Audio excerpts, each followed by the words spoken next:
Bonjour, merci à tout le monde de nous avoir invités, d'être là.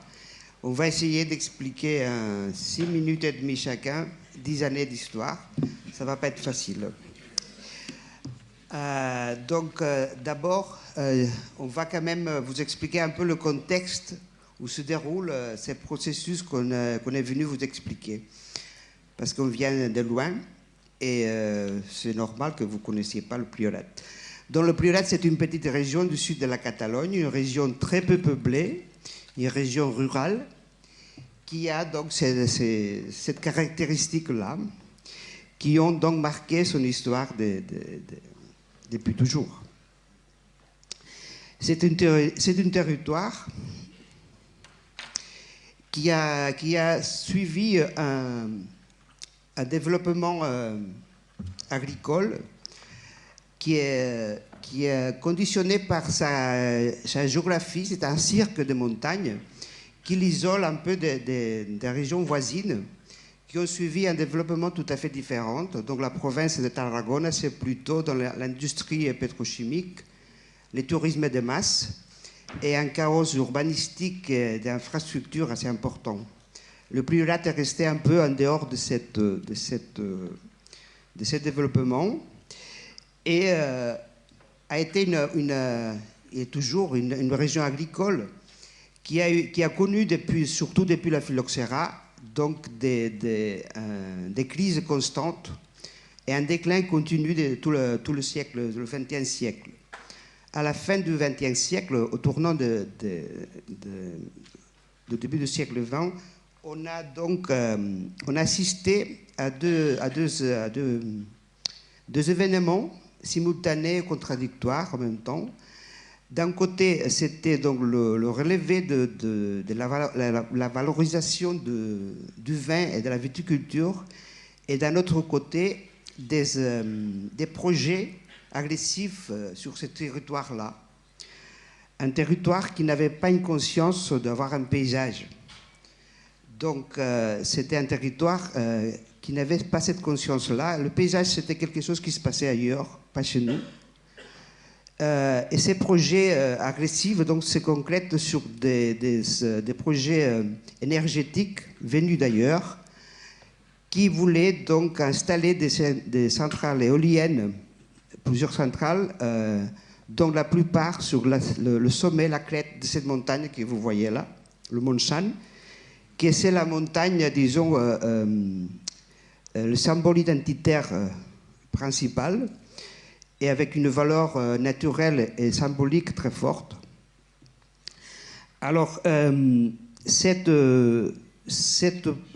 menace-là, elle s'est produite dans un moment, comme je vous disais, où il y avait un espoir de renouveau, un espoir de ne pas être obligé à être une population condamnée à l'exode, et donc ces projets-là, sur un paysage qui a été très conservé puisqu'il était abandonné et qui avait donc un timide début d'un agrotourisme basé sur ces paysages-là.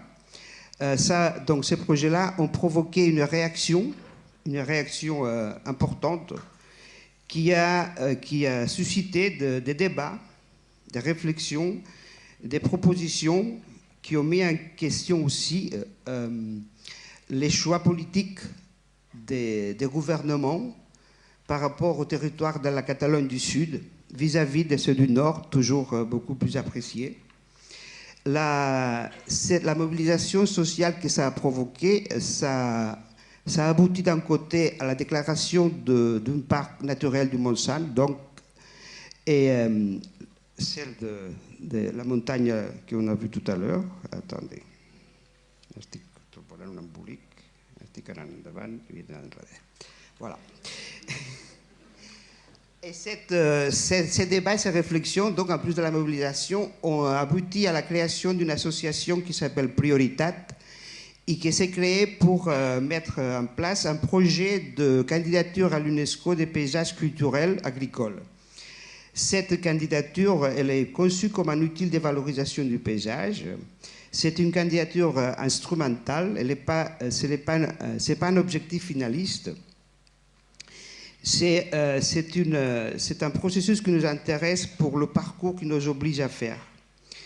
Cette candidature, donc, nous oblige et nous permet de faire un dossier pour expliquer et pour nous expliquer notre paysage et surtout pour découvrir ou redécouvrir ou mettre nom aux valeurs de ces paysages-là. C'est un paysage qui nous explique d'une façon très lisible, très claire, l'histoire de l'activité humaine dans ce territoire. C'est un paysage qui nous montre une diversité, depuis la géologie jusqu'à l'immatériel, très forte, avec une netteté, une clarté, une lisibilité et un sens de la mesure, de l'équilibre, de l'échelle et de la dimension, et surtout un paysage qui nous montre aussi l'histoire de l'effort et de l'adaptabilité de cette activité sur ce territoire-là. Et en plus de ça, un patrimoine immatériel qui l'agglutine et qui lui donne du sens.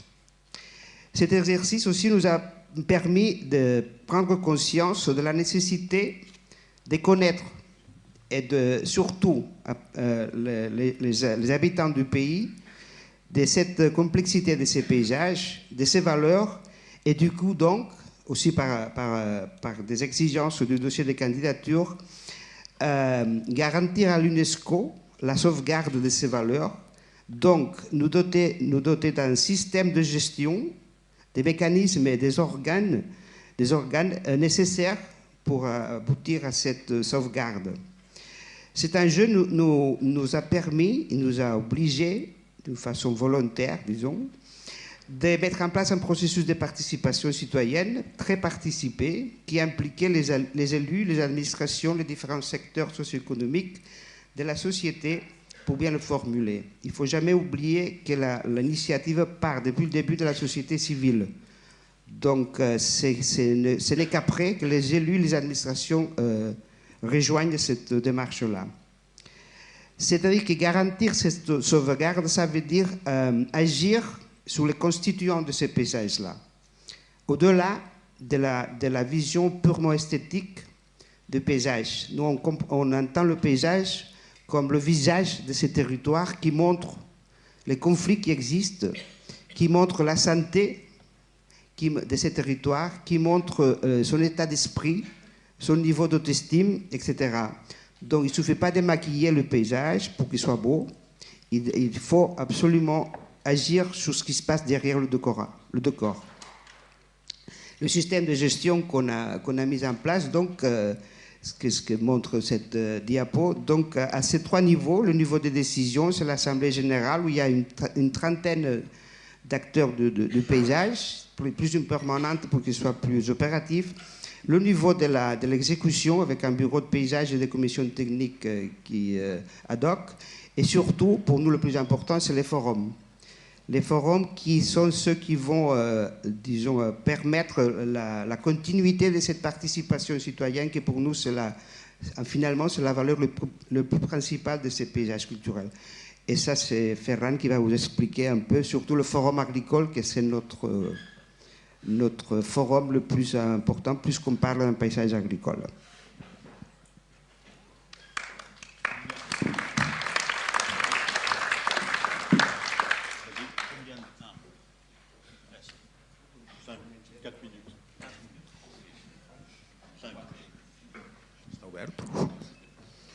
Bien. Alors, vous voyez notre paysage, que c'est un mosaïque agricole, un polycultif. À partir des années 90, nous avons vu ce qu'on appelle la révolution du vin de Priorat, que c'est une récupération des valeurs de l'identité de notre produit local. On a transféré cette identité et cette valeur à l'huile d'olive, mais pour nous, pour préserver ces polycultifs, que c'est notre paysage, et que c'est notre gastronomie aussi, il reste de transférer cette valeur de l'identité des produits locaux à d'autres produits, comme sont les fruits secs, les produits du bois, les bétails, les animaux, pourquoi pas.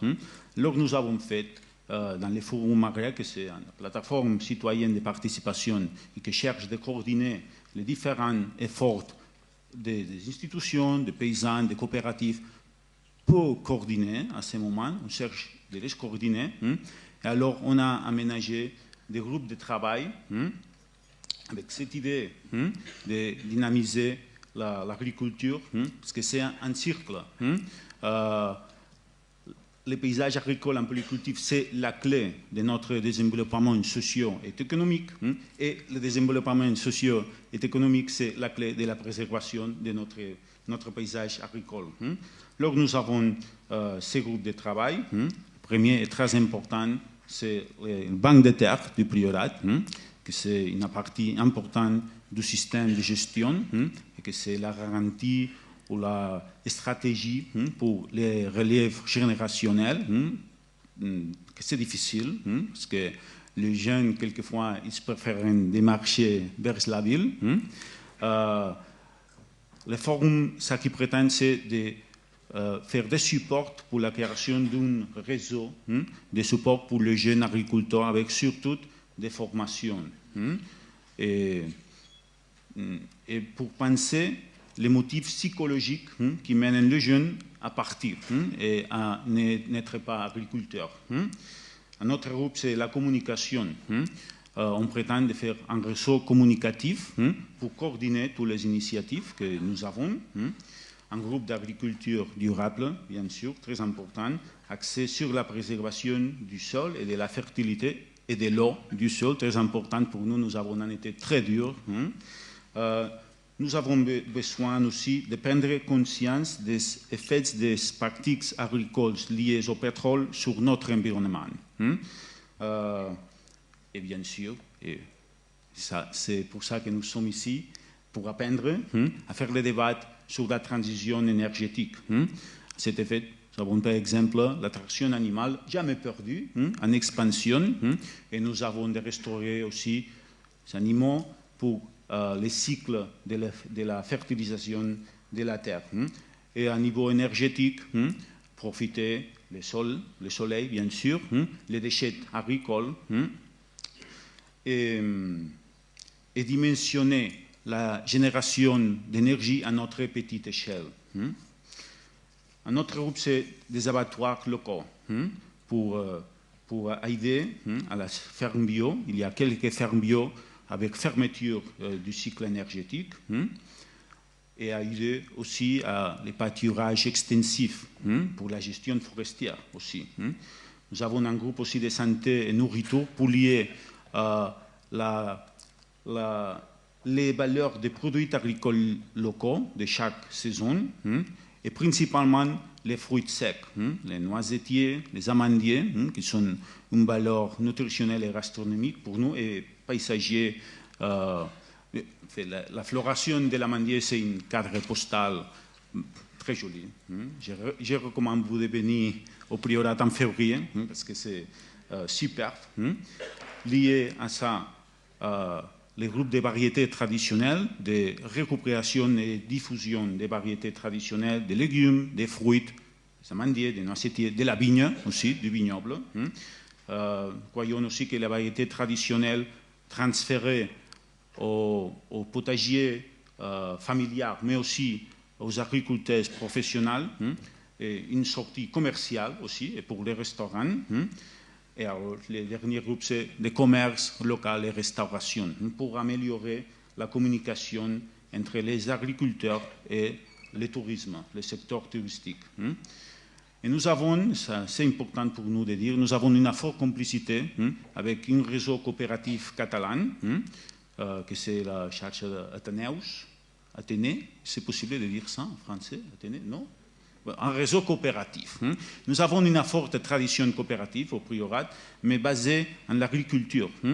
On prétend de cette forte tradition coopérative la revaloriser dans d'autres domaines, comme le commercial, pour faire front à les exploitations plus industrielles qui sont une menace pour nous, on peut dire. Alors, merci beaucoup de votre attention.